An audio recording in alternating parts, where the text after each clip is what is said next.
Good morning. I'd like to welcome you all to the Unitarian Universalist Fellowship of Pottstown.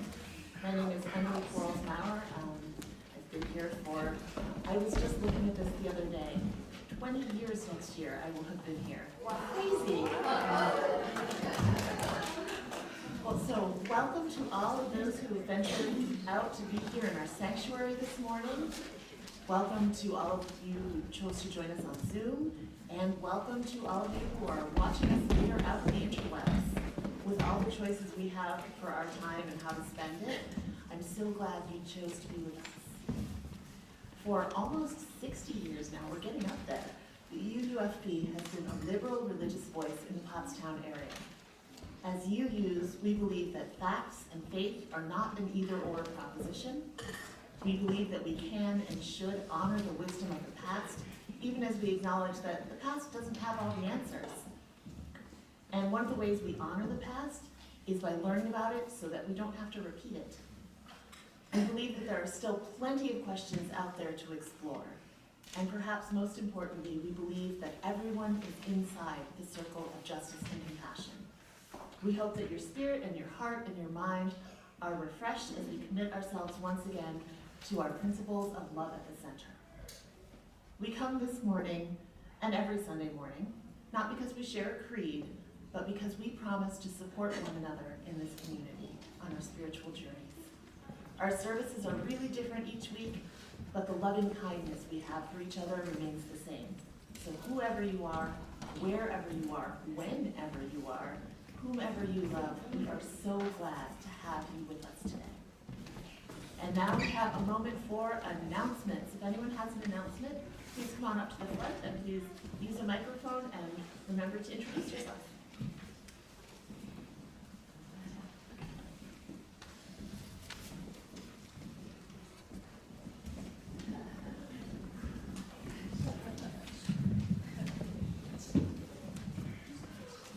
Hi, I'm Laurie. Good morning. I usually hate to come up here, but I'm so excited to come up here this morning. In one of our social action activities, these are the dolls. Thank you. These are the dolls that we send to Health Partners International of Canada. A little glimmer of positivity in our relationship with Canada. And I want to say one of my joys, this could have been a joy, but I want everyone to hear this. One of my joys is that the basket is overflowing with dolls to donate to Health Partners International of Canada. But the real reason is I want to read to you this thank you note, which came from Health Partners. I'm just going to hand this to CJ. I want to read this thank you note, which came from Health Partners International to us, which I think is just made me very happy. It says, many, many thanks for the beautiful handmade dolls you sent recently to HPIC. You will be pleased to know that they will be leaving here next week with medicines destined for Malawi. Yesterday we had a group of nursing students here at our distribution center packing their medicines for a 7-week medical mission to a remote community northeast of Lilongwe. Malawi is in the southeastern African continent, and Lilongwe is the capital of Malawi. The children who receive your dolls will be overjoyed. Thank you for brightening their lives. Kindest regards, Lois. And Lois is the president of HPIC, and she sent us a handwritten note, which I just thought was beautiful. So, so thank you everybody for contributing, and keep going.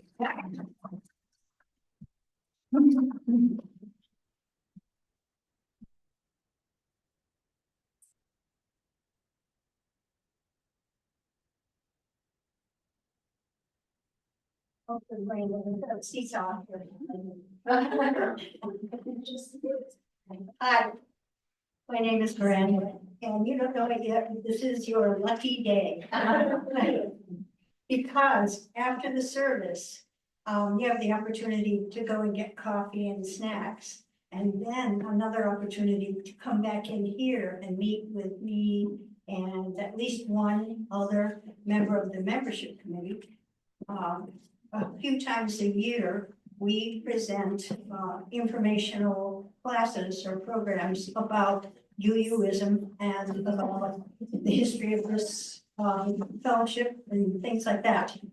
And it happens that we're going to do that today, and anyone that wants to come is invited. It's gonna be around about an hour long, and, but don't worry if you can't come today, because we do offer this a couple of times a year as well. We sometimes do it on Zoom for makeup classes and things like that. So join us if you want. I would think around 11:45 back here in the sanctuary. We'll have fun. Thank you.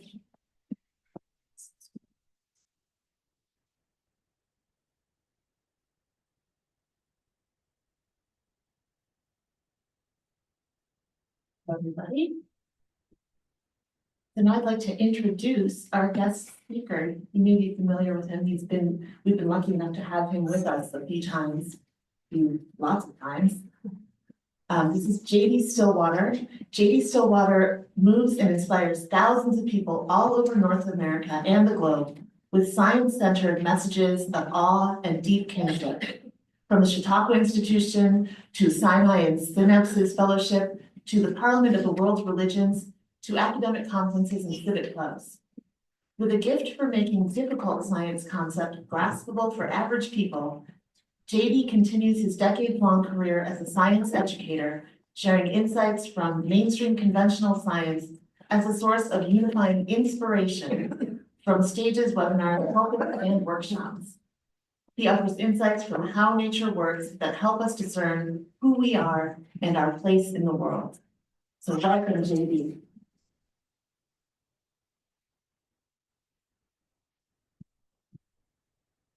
Thank you, Emily. I'm going to let Albert Einstein open our service this morning.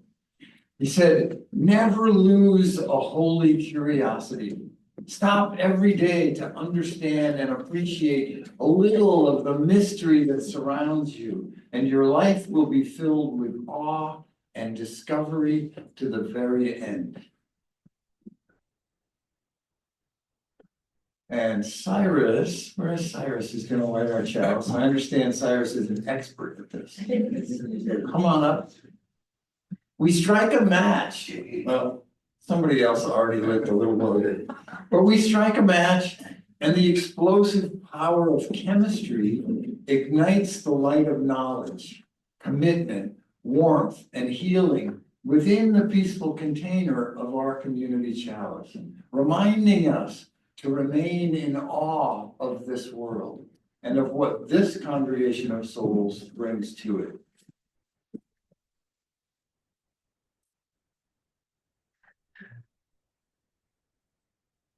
Will you rise, embody your spirit, and join me in singing number 1031, Build the Loving Planet.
Oh, beautiful.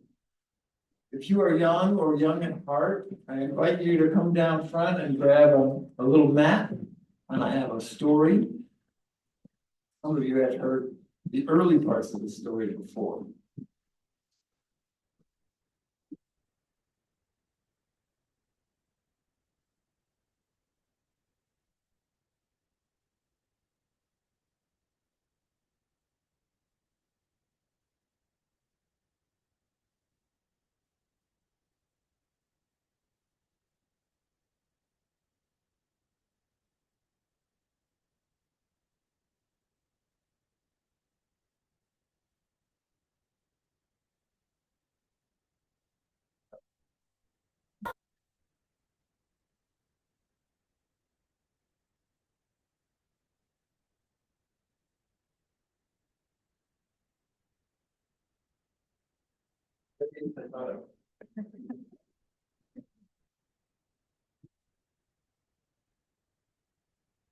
I know there are some young at heart people who are still sitting out there.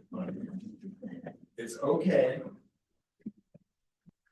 This is called My House Has Stars, and it's about all the different places and the different ways that people live in different parts of the world. Shh, listen, look, right now, night is falling somewhere on this earth. Night is falling somewhere, and now again. Night is coming to this sky, to houses everywhere. This house, and there are stars. Not right now, right? It's morning where we are, but somewhere it's night.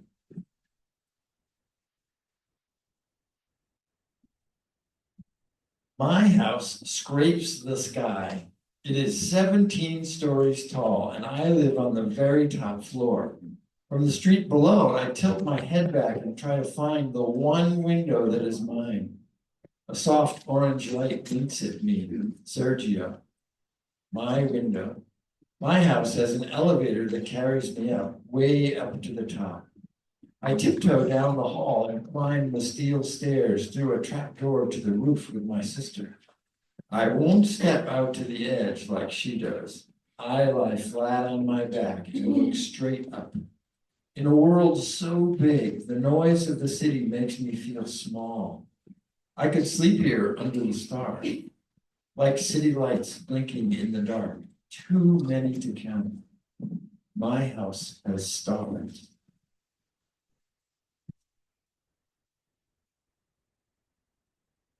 Different. My house has 2 sisters, 6 brothers, and me, Maddie. My house has 8 dogs and 2 snowmobiles and miles of ice and snow, white as a gull's feather everywhere you look. Sometimes snow piles right up to the metal roof, and all you can see is our chimney stack. I pull on my sealskin boots, and my brother drives me on the snowmobile to go hooking for tomcods with a bottle cap. My house has summer where it never gets dark. We pick salmon berries and blueberries on the tundra. I come home to a warm bathtub and the smell of bread, always baking. I stay up late listening to grandfather tell stories about building an igloo or hunting a narwhal or lighting a fire with rocks that look like gold. He says, we still live in an igloo because igloo means house. In winter, my house has darkness all the time. Grandfather teaches me to think small so I will stay warm, like an animal hibernating. The sky lights up with a night rainbow, streaks of green and red and purple. When the northern lights go out like a candle, my house has stars. Bright stars like pepper seeds in water, Mother says. White as a walrus tusk, Grandfather says. I say the sky looks like a blue bowl filled with popcorn. My house has stars. Our house, the earth.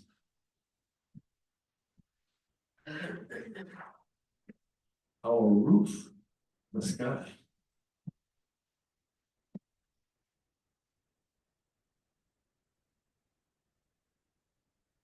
Our house has stars. You have stars at your house? You have no idea. Sounds like you have a very reasonable bedtime.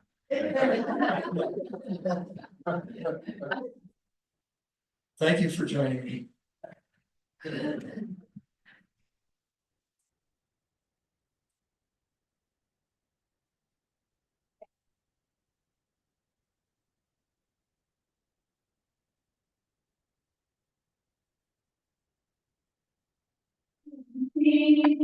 Go now, kings, let the love of God surround you everywhere, everywhere you may go.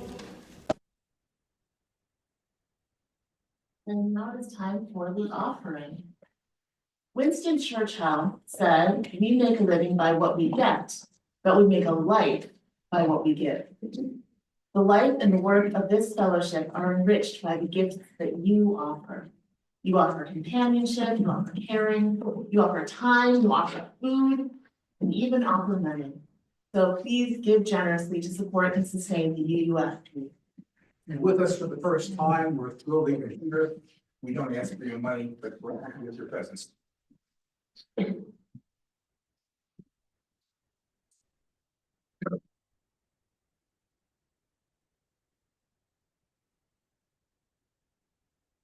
As you have the baskets, let's remember that we're dedicating these gifts to the work of the congregation, leaving a tapestry of compassion, action, faith, fellowship, hope, and wholeness that is given with generosity and received with gratitude and love. Thank you so much.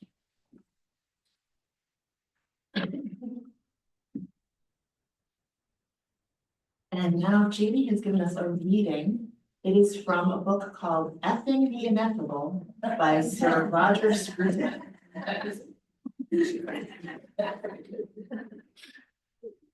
There is nothing wrong with referring to the ineffable. The mistake is to describe it. Something can be meaningful even though its meaning eludes all attempts to put it into words. Fauré's F-sharp ballade is an example. So is the smile on the face of the Mona Lisa. So is the evening sunlight on the hill behind my house. Wordsworth would describe such experiences as intimations, which is fair enough, provided you don't add, as he did, further and better particulars. Anybody who goes through life with an open mind and an open heart will encounter these moments of revelation. Moments that are saturated with meaning, but whose meaning cannot be put into words. These moments are precious to us. When they occur, it is as though on the winding, ill-lit stairway of our life, we suddenly come across a window through which we catch sight of another, brighter world, a world to which we belong, but which we cannot enter.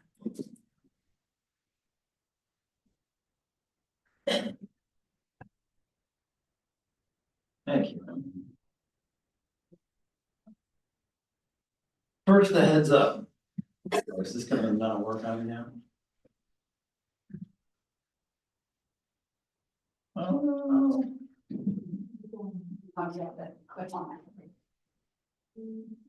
That may actually be it. Yep, there we go. Yeah. Make sure that, yep, that's working, okay. Just a heads up, especially for any combat veterans that might be here this morning. This sermon includes the sights and sounds of explosions that might be startling and unsettling. So please do what you need to do to take care of yourself. My 11th grade chemistry teacher required a term project each semester, and pretty normal stuff. My proposal as a junior in high school was a detailed plan for demolishing the school building using engineered explosives.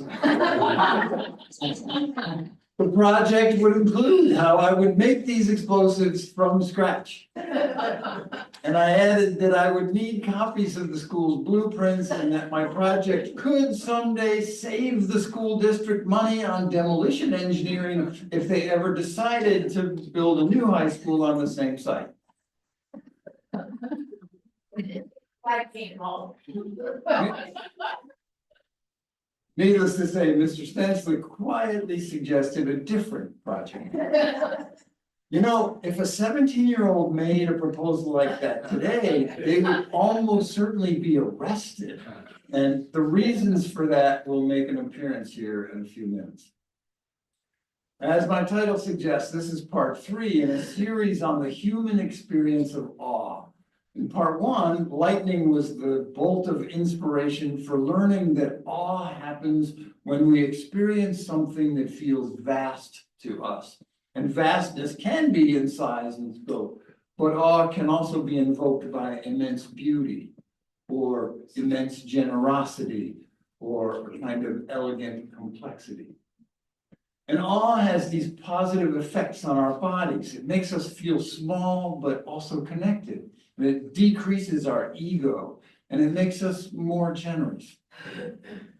Importantly, I talked about this need for accommodation that follows awe, the human need to fit the experience into our mental models of the world. A need for accommodation is our struggle to make sense of what we witnessed. If you want to see the slides, it probably would be better. Oh, you can? Okay. And then in part 2, the awesome power of waterfalls led us from awe to wonder. And we learned how our surprise at perceived vastness leads some of us to explain and others to wonder. And uncomfortable though it can be, wonder nurtures a sense of eudaimonia, an abiding sense of wellness and meaning and purpose. Scientists who study awe quickly find themselves in the realm of spirituality and religion. And we learned about how the virtuous cycle of awe increases eudaimonia, which then deepens our spirituality, which then makes us even more open to feeling awe and wonder. We also learned that some small percentage of us are naturally more likely to feel awe. And these folks are also more comfortable with the uncertainty and the ambiguity of wondering, staying in wonder. In this final episode, we explode our explorations of awe into the brightest and darkest corners of its utility. And no doubt my chemistry teacher's decision was a wise one, but I was undeterred, not in wanting to destroy the school. I loved school. But in wanting to learn how to make explosions, how to blow stuff up. So as soon as we finished the unit, the chapter on redox reactions, I realized that my dad's welding equipment offered a place to begin. Mr.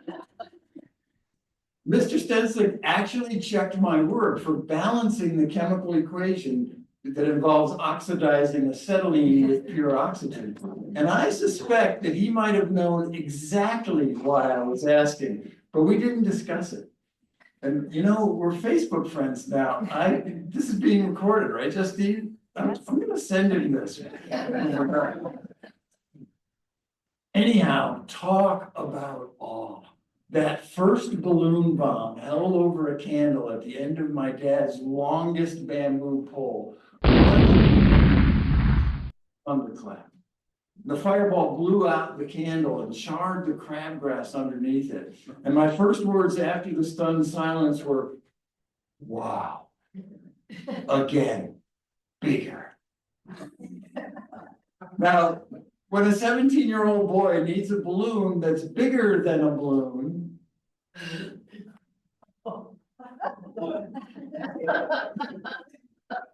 I still make condom bombs once in a while. And I still feel awe every single time. And using a welding tank, it's pretty hard to measure the gases precisely. So the explosion isn't quite as big as is possible, but it's enough. And you really have to be there to feel the punch of it. But here's a video. The echoes give you a clue as to how loud this is.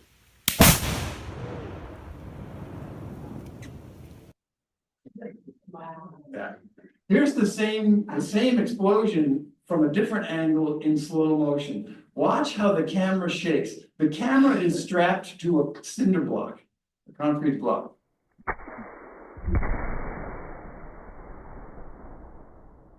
It's pretty awesome. So I was 17 and entranced with the awesome power of chemistry. I still wanted more, bigger, brighter. And this was long before the internet. You know, I still had hair in those days. But a friend gave me a one-page catalog of dry chemicals available through a mail order company in Kansas. I lived in New York at the time, called American Patriot Fireworks. And apparently they're still around. This is their Facebook page. I have always loved fireworks. They combine so many aspects of awe. The thunderous explosions, the vivid colors, the experience of large crowds, the streams of awe together. We're going to consider the darker side of awe in crowds. But anyway, so I called this company and they sent me an order form. So at 17, I ordered a few pounds of these chemicals, included a check from my after-school job, and I signed the form testifying that, yes, I am at least 25 years old. What's 8 years among friends? And over the next 14 years, I filled plastic film containers and pill bottles with flash powder, the same stuff photographers used to use before flash bulbs were invented. And if you pack it tight enough, flash powder makes quite a bang, much more than a condom bomb, and a blindingly bright flash to go with it, just like fireworks, the big, kind of the big people fireworks. And I would use Estes model rocket igniters to set them off from a safe distance electronically using a little 9-volt battery. So for 14 years, I entertained guests and blew up rotten stumps on the family farm, scared teenagers on summer camp overnights, and augmented July 4th in style. So much awe in such small packages. And then in April 1995, an American terrorist used ammonium nitrate fertilizer soaked in diesel fuel to destroy the Oklahoma City Federal Building on a busy day, killing 168 people, 19 of them children. And that day, all the fun went out of explosions for me. I never wanted to be associated with that kind of explosion. And as you may know, the FBI started keeping a much closer eye on fertilizer, let alone fireworks grade chemicals. So I used up all my remaining chemicals in one final gloriously big bang. It was still awesome, but my heart wasn't in it, not like before. Awe is not always awesome. The military strategy used in the US invasion of Iraq in 2003, for those old enough to remember, they called it shock and awe. The military strategists actually prefer the term rapid dominance. And a similar approach had informed the use of nuclear weapons in Hiroshima and Nagasaki in 1945. The idea is that you use overwhelming power to paralyze the enemy with, well, shock and awe. But is this awe, or is it something else? Here's a short clip of the accidental explosion of a storage warehouse in Beirut, Lebanon in 2020, from quite far away.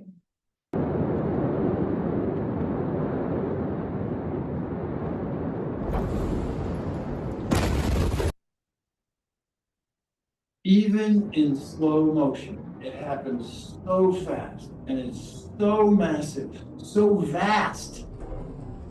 The first time I saw this video, I had a strong reaction I thought was awe.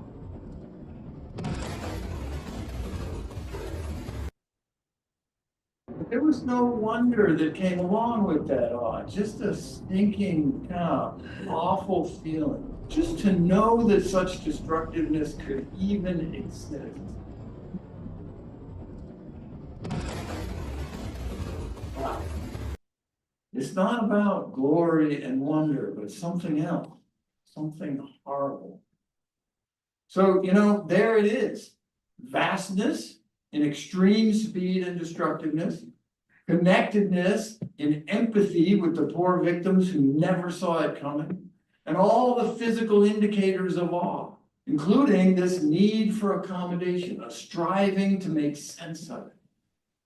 I guess most of us probably felt that way watching the World Trade Centers fall. But is it all? Or is it horror?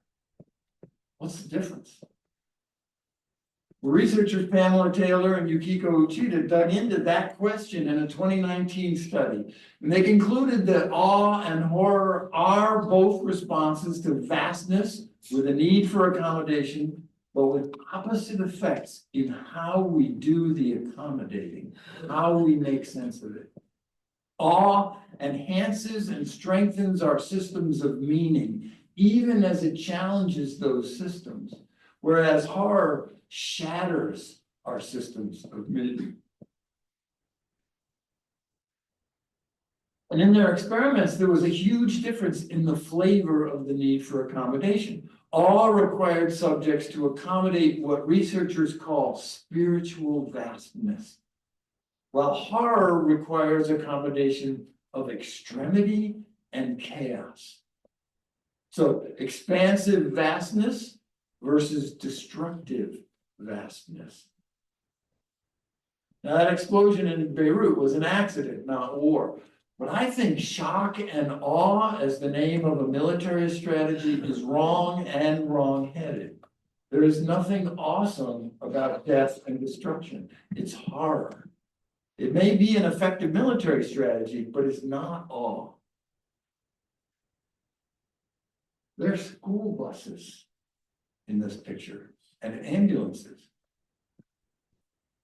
There's another dark side to awe, even when it is indeed awe that we are feeling. It's awe we feel when we belt out our favorite song at a rock concert, or chant for our city's team at the Super Bowl or the NBA Finals, or chant USA, USA at political rallies. Happened on both sides of the aisle this past election. Or lock her up, same thing. Doing anything emotionally powerful with a lot of others in a crowd, it makes us feel the vastness of our combined power and feel strongly connected with those around us. All right, turn off this thing. Where was I? Oh yeah, doing things like this connects us emotionally with a tribe, which is probably why awe evolved in the first place. Awe cements the bonds among our people so we can go into battle together, whether that's battle against other tribes or against the elements or whatever. And researchers have demonstrated that awe played a role in the Rwandan genocide and the South African. So as awe dissolves our ego and we merge into a tribal group consciousness, we become vulnerable to manipulation for good or ill. And as you know, there are plenty of people out there who would just love to manipulate us, right? Facing global crises that require global cooperation, tribalism is just about the last thing we need. So I invite you to be wary of this, whichever tribe you might find yourself in, especially if there's slogan chanting happening there. When we experience awe, many of us assume that it's some kind of trick. And when awe researchers manipulate the experiment so that subjects have less personal control, people show an even greater tendency to assume there are hidden agents pulling hidden strings. So the awesomeness of this video makes people more likely to think there might be actual hidden strings controlling this fidget spinner, especially if they already think the space program is a hoax, all faked, right? When we feel out of control, like when we struggle to keep up with rapid social and technological change, awe, especially at political rallies, makes us even more likely to see puppet masters where there are none. So, conspiracy theories, anyone? But awe can also help manipulate people for good. When I started, we were talking about this in the car this morning. When I started teaching high school science, I soon discovered that every class period contains at least one kid who wants to blow stuff up. Raise your hand if you had a great science teacher at some point in your education. Yeah, wow, look at all those hands. I'm gonna guess that they were great partly because they did amazing demonstrations. Is that right? Awe increases students' openness to learning as they try to make sense of events that simply do not fit in their previous understandings of the world. For example, watching a bowling ball and a feather fall at the same rate in a vacuum chamber is startling, and it reliably elicits responses like, wow, and what the, right? It invites students of all ages to reconsider how they understand weight and density, gravity and motion and air. And science teachers call demonstrations like this discrepant events because they highlight a discrepancy between students' mental models about how the world works and how the world actually works. And discrepant events use the power of awe, especially that need for accommodation part, to keep students engaged in the wonder while also highlighting whatever concept we want them to learn about it. One of my favorites is to make or find a long pipe. It's best if it's at least 40 feet long.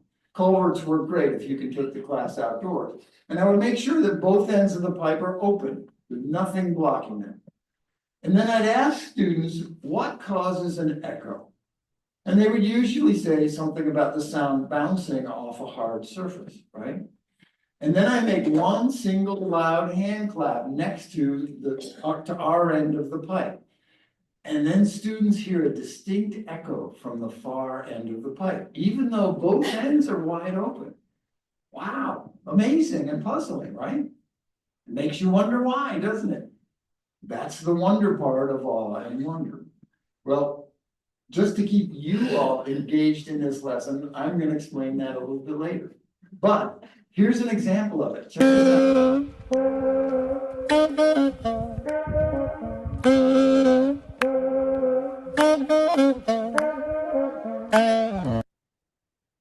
So discrepant events like that are always a hit in science museums. And these days, some YouTubers are making a serious living on doing them on video.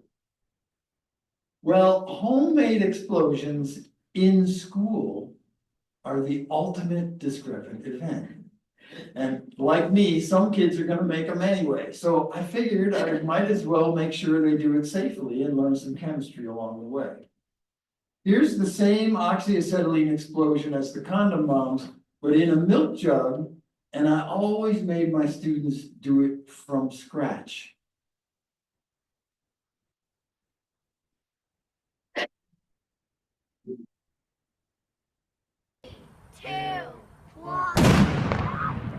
Oh my God! That was awesome.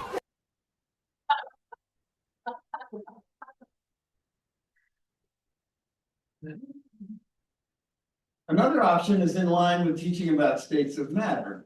CO2 in the form of dry ice goes directly from solid to gas at room temperature. So in a soda bottle with a little bit of water, it quickly reaches the failure pressure of plastic soda bottles. Just add some dry ice.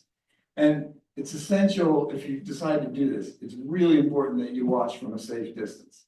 Here's what I mean.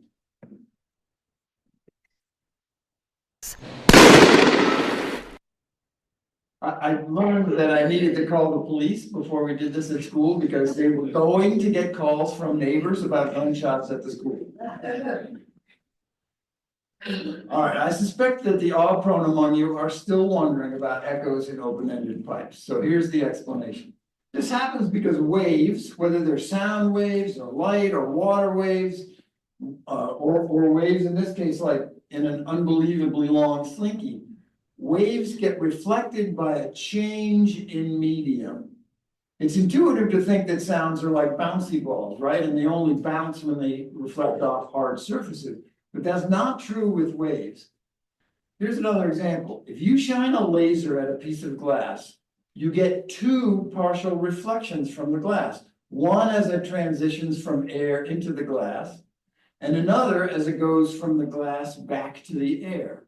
The wave reflects as it leaves the glass, as well as when it enters the glass. Similarly, the air inside a culvert is constrained by the walls of the culvert, and that's enough different from free air that the sound experiences the far end of the pipe as a different medium, kind of like a laser beam going from glass to air. And so the sound is partially reflected from the far end of the pipe, even if it's an open end, just like the laser leaving the glass and going back into the air. It's pretty cool. And it's an unexpected property of waves. Awe is a powerful emotion. It's intimately interwoven with spirituality and religiousness. It is closely related to horror, but you can feel the difference inside you when you experience it. Awe can be used to manipulate us for nefarious political purposes and for benevolent educational purposes. Awe offers us connection, wonder, joy, growth, transcendence, purpose, and reverence. Awe can be a basis for a rich spiritual life. I want to leave you with something beautiful. The grand finale of the fireworks we saw on Bastille Day in 2014, just above Carcassonne in southern France. We were about a half mile away, and this was just the last minute of a fireworks show that lasted close to a half hour.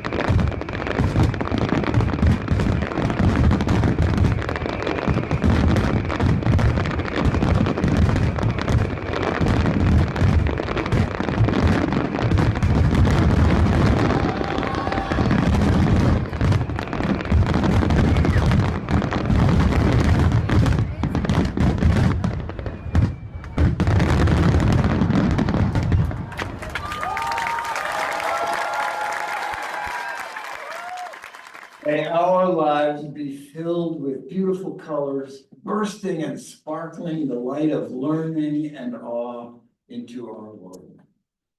Amen.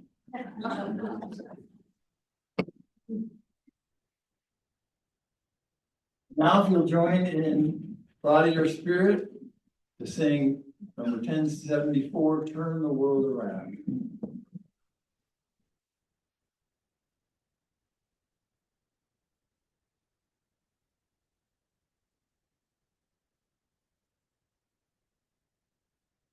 Just so you all know, this is a very odd song that has weird repeats. So if you look at where the repeats are, we're gonna sing these first three repeating right away. And then we go to the whoa-oh, and then we go back to repeating. But this part, this second part that we repeat, where it says, do you know who I am? Some of us will be singing, everybody sings the first line together the first time. The second time, some people will sing that first line again, and some people will sing the second line. And Laurie's going to be singing that second line if you want to try and follow along with her. Then we go back to repeating 3 times, and then we do the whoa at the end twice. Okay? We'll see how this Let me goes. just follow the screen. This is a Harry Belafonte song, so it's got a calypso.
We come from the fire, the awesome explosive energy of a creative universe.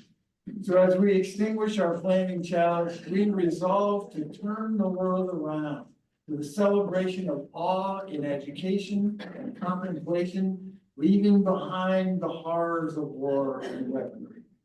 May we be relentless fireworks that illuminate a dark world with awe and wonder.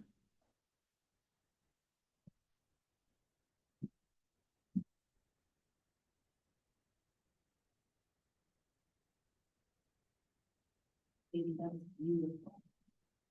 And I want to draw some attention to JD's tie with the beautiful fireworks. This is the first time I wore this. We're honored. So now we come to the portion of our service where we have a chance to make some personal connections. This is the part of our service called Joys and Concerns, where we can share if we have something that is making us just burst with fireworks of joy, or if we have something that is causing us to just weigh our spirits down with horror. So if you have something in your life that you want to share, please come on up to the front, use the microphone, and say a few words, and don't forget to introduce yourself. Now, also be aware that this is not being taped for all posterity to go out onto YouTube, so you can feel free to share details of your life. The thesaurus. Let's break for treats, people.